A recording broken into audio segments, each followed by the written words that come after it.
வணக்கம். நான் பார்த்தேன் சமைத்தேன் அன்னபூர்ணி. எல்லோரும் தீபாவளியை ரொம்ப சந்தோஷமாக கொண்டாடியிருப்பேன்னு நினைக்கிறேன். இப்போ இன்றைக்கி லக்ஷ்மி பூஜை. லக்ஷ்மி பூஜையும் எல்லோரும் சாயங்காலமாக தான் பண்ணணும். சில பேர் காத்தாலையும் பண்ணுவேன். எல்லோரும் அதுவும் நல்லா பண்ணியிருப்பேன்னு நினைக்கிறேன். ஸோ ஆயுள், ஆரோக்கியம், ஐஸ்வர்யம் எல்லாம் பகவான் எல்லாருக்கும் கொடுத்து எல்லோரும் சந்தோஷமாக இருக்கட்டும். இன்றைக்கி நான் காமிக்க போகிற வீடியோ ஒரு அன்பாக்சிங் தான். இது இந்த Vinod stainless steel heavy bottomed vessels அதுதான் நான் தீபாவளிக்காக எனக்கு வாங்கிட்டேன். அது எப்படி இருக்குது என்னன்னு நான் அன்பாக்ஸ் பண்ணி காமிக்கிறேன். இந்த வெளியில் இருக்கிற இந்த பிளாஸ்டிக் ஷீட்டை நான் எடுத்துட்டேன்.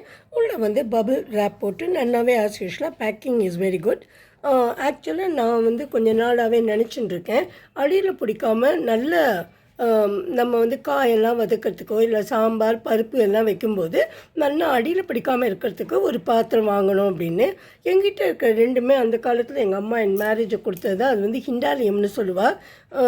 அதுதான் இப்போது நான் வச்சுட்டுருக்கேன். அதே மாதிரி கச்சட்டியும் 2 வச்சுட்டுருக்கேன். கச்சட்டியெல்லாம் நான் யூஸ் பண்ணிட்டு தான் இருக்கேன். அதெல்லாம் அவ்வளோவா அடியிலேயே பிடிக்காது. நல்ல ரொம்ப திக்காக இருக்கும் 2 பாத்திரமுமே, நம்ம கறி வதக்கிறதுக்கு எல்லாம். ஆனால் ரொம்ப பழசாப்பு எடுத்து அதுக்கப்புறம் நான் நிறைய இந்த நான்ஸ்டிக் தவாஸோ பேன்ஸோ எல்லாம் வாங்கினேன். எவ்வளோ நல்ல பிராண்ட் வாங்கினாலும் எனக்கு அதெல்லாம் அவ்வளோ தூரம் பிடிக்கலை. ஏன்னா hover carefully you handle it. அந்த கோட்டிங் கொஞ்ச நாள் ஆனால் வந்துடுறது, டெஃப்லான் கோட்டிங்.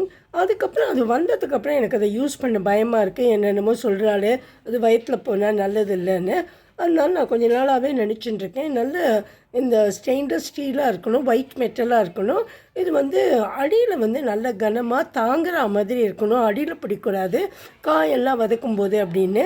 இப்போ நான் அதுக்கு சர்ச் பண்ணிகிட்டே இருந்தப்போ இந்த வினோத் அப்படிங்கிற ப்ராடக்டை பற்றி, அவள் கம்பெனி ப்ராடக்ட்ஸ் பற்றி நிறைய ரிவ்யூஸ் ரொம்ப நல்லாவே வந்திருந்தது.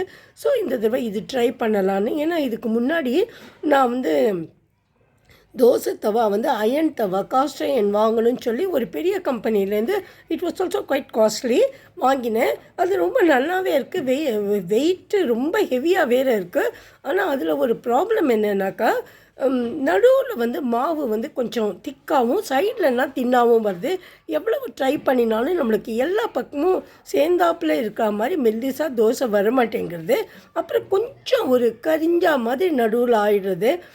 கரிஞ்சதுன்னு சொல்ல முடியாது, கொஞ்சம் கொஞ்சம் கருப்பாகுது. அது என்னமோ எனக்கு அவ்வளோ தூரம் பிடிக்கலை. இருந்தாலும் நான் வச்சுருக்கேன். எப்போவாது நான் அடைகிட வாக்கிறதுக்கு அதை யூஸ் பண்ணிப்பேன் ரொம்ப கேர்ஃபுல்லாக.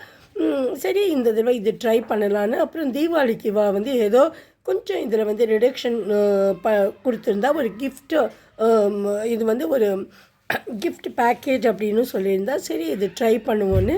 கொஞ்ச நாள் ஆகிடுத்து இது வரத்துக்கு. எனக்கு ஒரு 1 வீக் ஆச்சு. இருந்தாலும் இந்த தீபாவளிக்கு இது வாங்கணும்னு சொல்லி வாங்கியிருக்கேன். நான் இப்போ இதை உங்களுக்கு பாக்ஸையும் ஓப்பன் பண்ணி காமிக்கிறேன். இதில் எனக்கு ரொம்ப பிடிச்சது என்னென்னா, அந்த லிட்ஸ் எல்லாம் ரொம்ப நல்லாவே இருந்தது. அதுக்கப்புறம் அது எல்லாமே ஸ்டெயின்லெஸ் ஸ்டீல் தான், இந்த கிளாஸாக இல்லாமல் இருந்தது. சரி okay, let me go in for it அப்படின்னு சொல்லிட்டு இது வாங்கியிருக்கேன். இதை யூஸ் பண்ணினப்புறமா தான் எப்படி இருக்குது என்னன்னு தெரியும். இருந்தாலும் இப்போ நான் இது ஓப்பன் பண்ணி காமிக்கிறேன் உங்களுக்கு. இப்போ இது மாதிரி தான் இருக்குது. இது நான் ஒவ்வொன்றா வெளியில் எடுத்து வைக்கிறேன். இப்போ பார்த்தீங்கன்னா தெரியும், இது மாதிரி இருக்குது. ஒன்று கொஞ்சம் சின்னதாக இருக்குது. இது another one, this is a bigger one. அப்புறம் இதுக்கு ஒண்டி மூடி இல்லை. இது ரெண்டுத்துக்கும் சேர்ந்தாப்பில் ஒரே மூடி தான். அது இந்த மூடியை ரெண்டுத்துக்கும் யூஸ் பண்ணிக்கணும். 24 months இது கேரண்டியும் கொடுத்துருக்கு. இதை நான் யூஸ் பண்ணிவிட்டு எப்படி இருக்குங்கிறத உங்களுக்கு சொல்கிறேன். Thanks a lot. நான் இது என்னோடய ஃபஸ்ட்டு அன்பாக்சிங். இது வரைக்கும் வாங்கினது எதையுமே நான் இது மாதிரி அன்பாக்ஸ் பண்ணி பார்த்து காமிச்சதே கிடையாது. எல்லோரும் பண்ணுறாப்புல எனக்கும் ஒரு ஆசை, நம்மளும் பண்ணலான்னு சொல்லி இதை பண்ணியிருக்கேன். Hope you all will like this. Thank you very much. If you like my video, please subscribe to my channel. Thank you.